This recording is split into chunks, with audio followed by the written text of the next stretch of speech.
tardes. Damos comienzo entonces al taller de literatura del Departamento de Cultura. Mi nombre es Luis Herrera, soy escritor de literatura y además investigador en las áreas del lenguaje.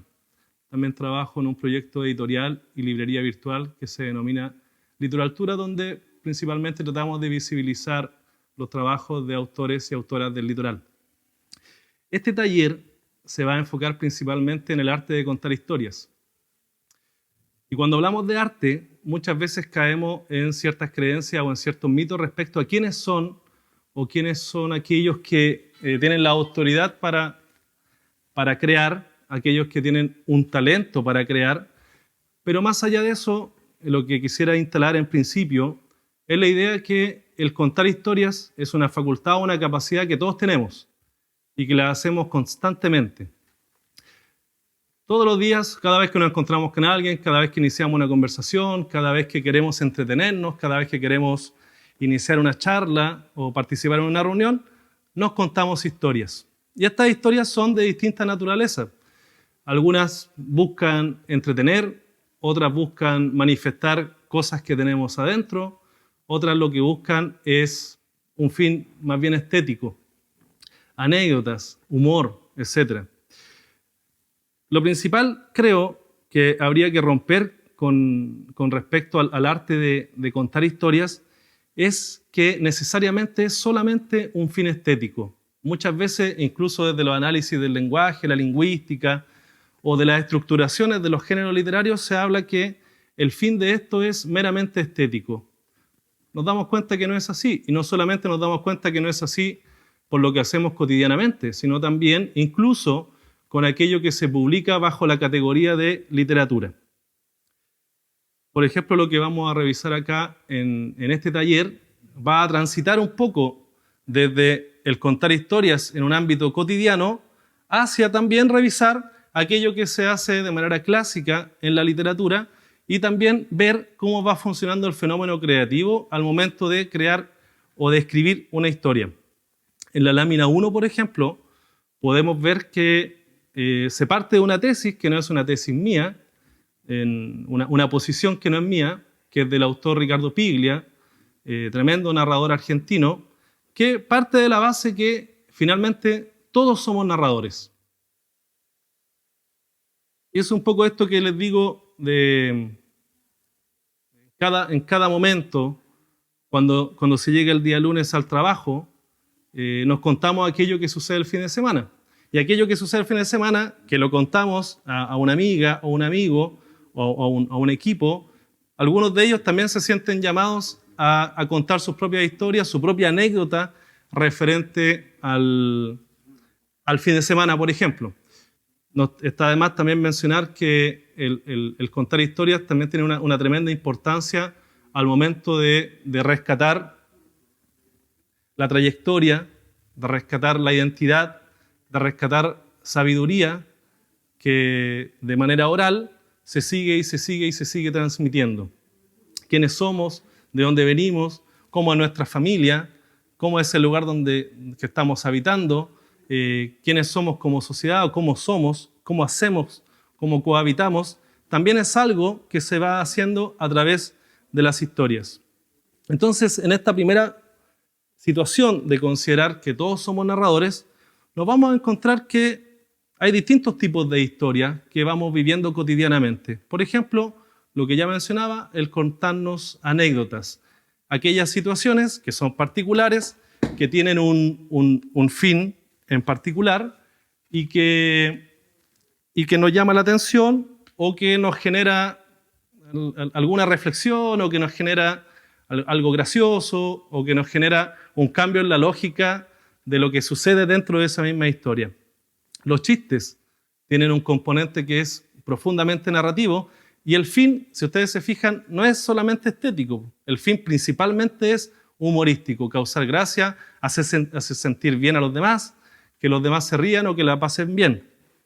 Cuando contamos nuestros recuerdos, si ustedes se fijan, de alguna manera, una cosa es la experiencia que nosotros hemos vivido en el pasado, otra cosa es cómo la elaboramos mentalmente, otra cosa es cómo la comprendemos y finalmente pasa el tiempo Y esa situación que fue real se va transformando en una historia y que muchas veces esa historia, porque necesitamos acomodarla, porque necesitamos recordarla, porque hay ciertos hitos de la historia que a nosotros nos parecen relevantes, van creando una estructura que incluso puede llegar a ser bastante ficticia en relación a cómo se dieron realmente los hechos. Y así es como uno mismo se va contando las historias de su experiencia o va reelaborando también, a veces para salir de frustraciones, a veces para salir de alguna historia que nos hizo daño, y las reelaboramos, las matizamos, las suavizamos un poco en el recuerdo, en el lenguaje, en la memoria, en la comprensión, y es así como después nosotros la vamos contando. Y como la vamos contando, la contamos una vez y es una historia, y a la segunda ya no es exactamente igual a la primera, y así. Entonces, naturalmente siempre estamos narrando. Contar mentiras es totalmente un arte. De hecho, hay un área del folclore, áreas de la paya que tiene que ver con el arte de los mentirosos. Cómo contar historias, cómo contar mentiras. Y la clave de la mentira, aún sabiendo que es mentira, es que te crean. Y quizás eso también es un principio de toda historia. Si yo estoy contando un recuerdo, si estoy contando un chiste, hay una instancia en que el otro cree o entra en la historia más o menos entendiendo que es real, aunque le hayan dicho que era un chiste o le hayan dicho que es finalmente una mentira. ¿Cómo elaboramos, por ejemplo, nuestros sueños? Cosas que suceden y que probablemente mientras dormimos suceden de una manera fraccionada, entrecortada, no lineal, pero nosotros para poder desarrollarlo generalmente vamos creando ciertas conexiones entre estas imágenes para crear finalmente una historia. ¿Cuáles son nuestros anhelos? Entonces, hay historias que se construyen a partir del pasado, como los recuerdos o los sueños, y hay otras historias que necesitamos elaborar en el presente que tienen que ver con cosas que nos gustaría que sucedieran en el futuro. Todo tipo de vivencias, todo tipo de experiencias también pasan por este filtro narrativo, nuestras frustraciones, y principalmente aquí, en lo que pueden ver ustedes en esta primera lámina, lo que tiene que ver con las frustraciones y con los miedos, quizás sean parte de las cosas que más sufren elaboraciones, porque una frustración muchas veces no es algo que queramos transmitir necesariamente como una frustración, sino que desafortunadamente necesitamos suavizarla para que no sea tan dura en el recuerdo y que no nos siga afectando como nos pudo afectar en su momento, y lo mismo va sucediendo con los miedos. Los miedos siempre requieren una elaboración, una reelaboración lingüística, una comprensión mental de cómo se va alojando en la memoria y cómo también vamos transformando ese miedo quizás en una historia y no necesariamente dejándola establecida como un trauma. Entonces, como primera instancia, establecer que todos somos narradores y narradoras. Todos los días estamos contando y no contando o recibiendo historias. Y lo hacemos no necesariamente con un fin estético, como podría plantearse desde una mirada más teórica, como un acto de habla, o como se podría hablar de cuáles son los fines de la literatura, y se habla mucho de la estética, que hay disciplinas que parten de la base del estudio de lo estético, pero también las historias necesariamente tienen que ver con entretener. Y esto no solamente, y aquí trascendemos incluso de lo que hacemos en la vida cotidiana, también los que se dedican a la literatura tradicional también están considerando otros elementos que no son necesariamente la búsqueda de una belleza, si podríamos entender así la estética desde su concepción más original. También buscamos entretener. Narradores, por ejemplo, como Hernán Cacciari, escritor argentino, lo que busca básicamente es crear historias que van a generar en aquellos espectadores o aquellos que leen una profunda gracia, una profunda entretención, un momento de placer o también una reflexión o la transmisión de una emoción. Es decir, no es solamente tan A, B o C, como muchas veces se quiere plantear. Si vamos nosotros ahora, vamos de nuevo al mundo cotidiano, no necesariamente la literatura, vamos a una feria, y en una feria es muy factible que en 15 minutos seamos capaces de escuchar 3 o 4 historias muy bien contadas de gente que no tiene ningún interés en escribir, no le interesa escribir y nunca lo haría. Pero uno ve inmediatamente o al escuchar se da cuenta que ahí también tenemos algo que es una tremenda narración y una vez hasta se pregunta, bueno, ¿y por qué no lo escribe? Sería tan buen escritor, sería tan buena escritora. Entonces, para que algo pase a ser contado o para que algo pase a ser escrito, para la persona que escribe, siempre o mayormente se relaciona con algo que llamó la atención, algo que motiva, algo que nos queda grabado y nos da vueltas, algo que nos hace gracia, y todo eso es lo que nos invita nuevamente a quererlo contar. Ahora bien, este mundo de vivencia o este mundo de imaginaciones que todos tenemos, hay algunas personas que efectivamente se dedican a conocer, a estudiar o a ejercitar algunas estructuras, algunos tips, algunos caminos para poder elaborar algunas historias. Y aquí es donde a veces podemos recurrir a algunos autores que han estudiado muy bien el arte del cuento, por ejemplo. Anton Chekhov, ruso, siempre se le cita a él, y de hecho Ricardo Piglia, que también voy a hablar un poquito después de él, se concentra en las cosas que decía Anton Chekhov respecto a la narración. Por ejemplo, hay una historia que dice, hay un hombre, va a Monte Carlo, va al casino, gana 1 millón, vuelve a su casa, se suicida. Hay algo en esa estructura de relato que nos llama la atención. Hay algo ahí que rompe una lógica, que es algo inesperado, que es algo que necesariamente en la vida real no debiera ocurrir, que es que después de tener un triunfo como ese, de ganar 1 millón, finalmente termina suicidándose. Hay algo secreto, hay algo misterioso en esa historia. Si este cuento se escribiera, y Chekhov nunca lo escribió, naturalmente que lo que tendríamos que llegar a revelar al final es esa historia secreta, y aquí donde voy al otro autor que es Ricardo Piglia, esa historia secreta que es la que le da finalmente el verdadero sentido a esta historia. Y esto que es teorizado por gente como Chekhov, que es teorizado por gente como Piglia, es de una forma bastante automática, es lo que también nosotros vamos haciendo todos los días. Nosotros buscamos un remate en las anécdotas que contamos. Queremos que cierren de alguna forma, o muchas veces estamos contando la historia, no remata bien y nos damos cuenta. Entonces tenemos una concepción más o menos automática de cómo tiene que funcionar una narración. De tal manera que esto misterioso, esto que se revela, esto que sorprende, esto que rompe la lógica, esto que rompe la linealidad, o esto que deja abierta una pregunta, son aquellos elementos que aunque no seamos capaces nosotros de distinguirlos o identificarlos, tenemos de manera bien innata en nuestra forma de comunicarnos.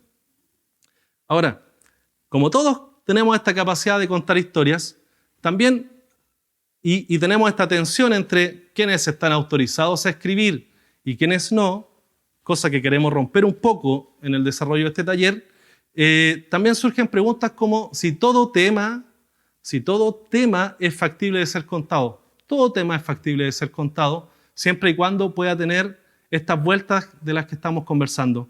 Dice Julio Cortázar, que es tremendo narrador, que una piedra puede ser interesante cuando de ella se ocupa alguien como Henry James o alguien como Franz Kafka. Entonces, no importa el tema, finalmente, que aquello que nos llama la atención o aquello que nos motiva es una cuestión totalmente subjetiva. Es una elaboración que nosotros hacemos porque nos significó algo a nosotros. O aquello que estamos imaginando nos significa algo a nosotros. Ahora, de ahí hay un paso también entre nos significa algo, es un tema que nos causa algo, y de ahí a lo mejor a llegar a escribirlo, llegar a publicarlo, llegar a mostrarlo, hay otro tránsito en que elaboramos de tal manera esta historia que ya nos sentimos con el derecho o invitados a poder comunicarlo a los demás. Y en este tema importante los temas, como podemos ver en la lámina 2, el qué.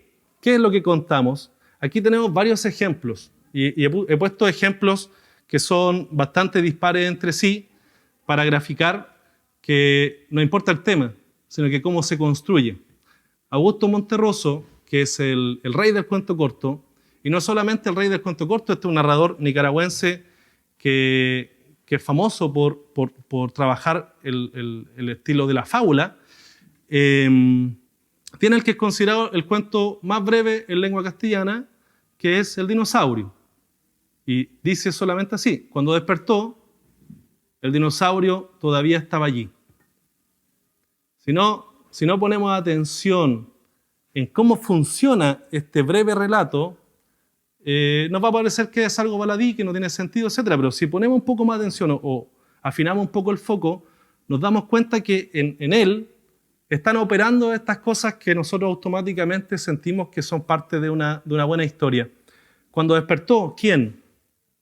Y ahí ya podemos empezar a elaborar, a suponer, a ponernos en determinadas situaciones. El dinosaurio todavía estaba allí. ¿Cuándo sucedió esta historia? ¿En la prehistoria? ¿Sucedió en el tiempo de los dinosaurios? ¿Sucede en el siglo XXI? ¿Sucede en un campo? ¿Sucede en medio de una ciudad? ¿Es una persona que estaba soñando con un dinosaurio cuando despertó? ¿El dinosaurio también estaba allí en realidad? ¿Era una persona que caminando por una colina, siglo XXI, se encuentra con un dinosaurio? Esto no puede ser, se desmaya. Cuando despierta pensó que era un sueño, no lo era, y el dinosaurio todavía estaba allí. Entonces, la tremenda cantidad de posibilidades que nos ofrece un breve relato como este hacen que esto también se constituya en una historia que puede ser tremendamente interesante. Y es por algo también que este cuento lo encontramos desde los libros escolares hasta los análisis más profundos de la literatura. De alguna manera funciona. En este segundo ejemplo, que es de Alejandra Costamaña, es un cuento que se llama Sin voz, dice: por fin alguien me dará una explicación.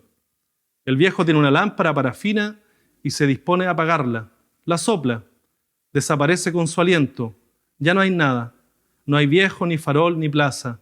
Intento gritar, pero mi lengua se ha vuelto torpe. Solo enredo y desenredo palabras, letras sueltas. Soy un cuerpo de sonidos difusos, nada más, y me consumo en la mudez. Vemos también acá que cómo nos apropiamos de la historia en el sentido de que tiene un carácter que nos lleva a lo cotidiano.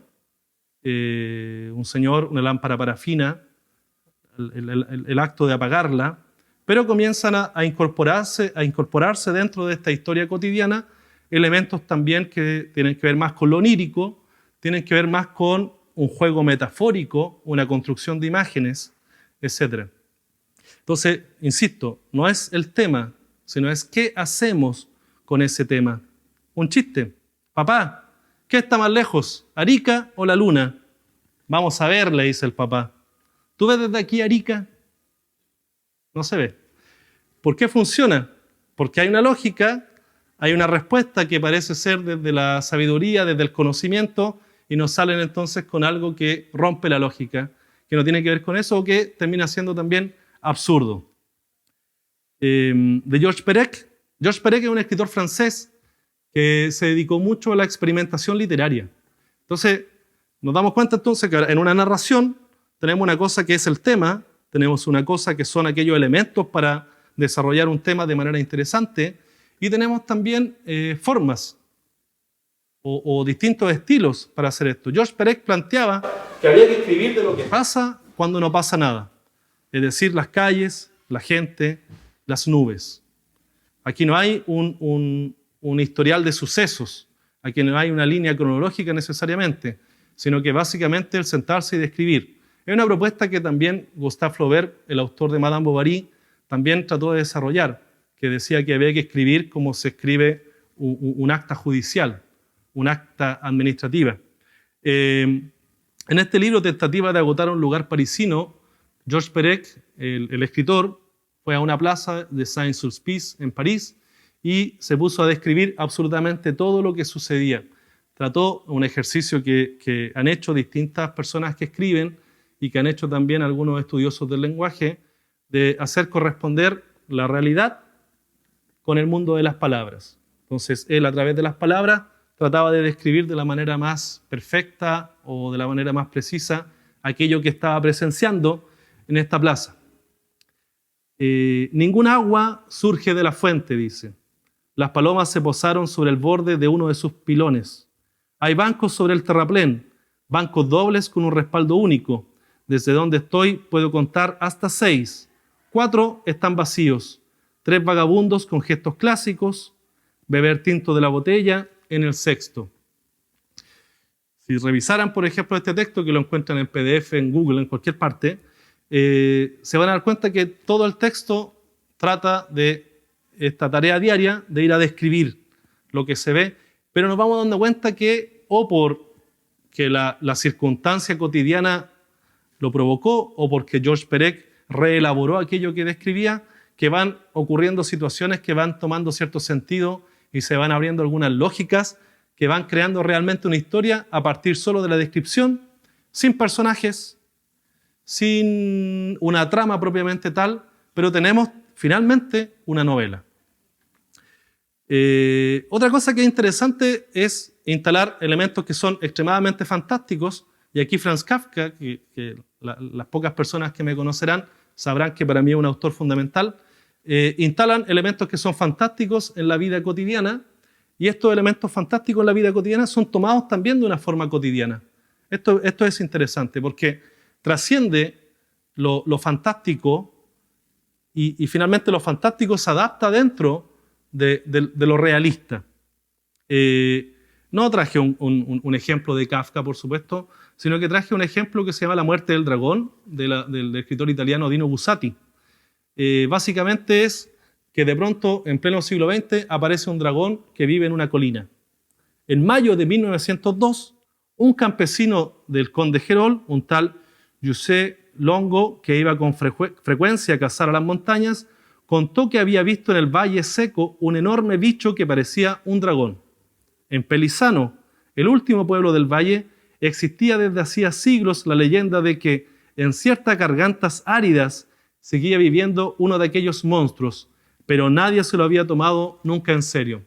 Lo que sucede después en este tema, que es un dragón en la realidad del siglo XX, una cosa fantasiosa que no tendría por qué existir, es que todo el pueblo decide que hay que ir, por supuesto, como dice el título, a matar al dragón. Y aquí hay algo súper interesante porque no es solamente el fin de matar al dragón, sino que también tiene que ver con un tema de negar aquello que nos está incomodando en esta realidad. O sea, hay algo que no es posible, no lo tenemos que aceptar, no se parece a nosotros, no se parece a la lógica que nosotros tenemos, hay que acabar con ello. Y el último ejemplo, que es de la novela Jacob von Ganten de Robert Balzer, que es una novela quizás no tan conocida, pero que la temática me parece que es muy interesante, muy original, muy particular, y trata del Instituto Benjamenta, donde las personas van a estudiar para aprender a servir. Yo desconozco si probablemente existen institutos que funcionen así, pero la forma en que él cuenta, con el orgullo que cuenta aquello que está aprendiendo el personaje principal, que es Jacob von Ganten, es sumamente interesante. Nuevamente, el cómo se trata el tema. Dice, aquí se aprende muy poco, falta personal docente y nosotros, los muchachos del Instituto Benjamenta, jamás llegaremos a nada. Es decir, que el día de mañana seremos todos gente muy modesta y subordinada. La enseñanza que nos imparten consiste básicamente en inculcarnos paciencia y obediencia, dos cualidades que prometen escaso o ningún éxito. Éxitos interiores, eso sí, dice Robert Balzer y Jacob von Ganten. Una temática entonces de cómo se construye a una persona para que sea subordinada, también puede ser una metáfora muy interesante de cómo podemos analizar algunas circunstancias o situaciones que también ocurren en nuestra sociedad. De tal manera que, insisto, primero, todos podemos escribir, todos podemos sentirnos llamados a contar y todos lo hacemos consciente o inconscientemente realmente. ¿Y qué temas podemos contar? Eso tiene un carácter subjetivo y siempre va a significar o siempre se va a desarrollar de acuerdo a la motivación que tiene la persona para generar una historia que sea atractiva o que sea interesante para aquellos que la pueden leer o que la puedan escuchar. Finalmente, entonces, en esta tercera lámina que ustedes pueden ver, hago una síntesis de cómo vamos a desarrollar este taller. Y este taller un poco se va a procesar de acuerdo a algunas preguntas. En esta primera pregunta he querido establecer quiénes pueden escribir y de qué se puede escribir, abrir algunas preguntas. ¿Qué es aquello que podemos contar o no podemos contar? Romper el mito de que una cosa son los escritores, otra cosa son la gente que no desarrolla esa disciplina. Todo lo podemos hacer, basta simplemente un poco de motivación para poder hacerlo, un poco de atención en aquello que estamos contando, en algunos elementos que nos pueden ayudar para que nuestras historias sean aún mejores o sean aún más atractivas, más interesantes o más reflexivas, motivación que cada uno puede tener. En la próxima sesión nos vamos a concentrar o vamos a ir a mirar un poco de estas estructuras de aquellas historias que ya han funcionado, aquellas historias que se han publicado en la literatura clásica o que se han publicado en la literatura reciente o en grandes narradores que desde la oralidad también desarrollan un trabajo fantástico, como por ejemplo, y los invito a verlo, Hernán Cacciari. La sesión número 3, algunos tips, algunas sugerencias de cómo elaborar mejor nuestras historias. Entonces, en la 2, estructuras más o menos clásicas, personaje, acontecimiento, suceso, el tiempo. Y en la 3, aquellos tips donde vamos a recurrir nuevamente a gente como Chekhov, a gente como Piglia, a gente como Cortázar sobre el arte de contar mejores historias. Y en la sesión número 4 vamos a hacer algunos ejercicios. Voy a tratar de desarrollar algún fenómeno creativo desde el por qué se nos ocurre algo, por qué algo nos llama la atención y cómo lo podemos ir elaborando o estructurando para finalmente terminar con una historia. Los dejo con una tarea. Para la sesión 2 los invito a leer El Eclipse del autor Augusto Monterroso, que es el mismo autor de El Dinosaurio. Y básicamente porque a partir del Eclipse vamos en la sesión 2, a revisar los aspectos un poco estructurales de cómo debiera funcionar un relato. Así que los dejo invitados, es un placer y muchísimas gracias.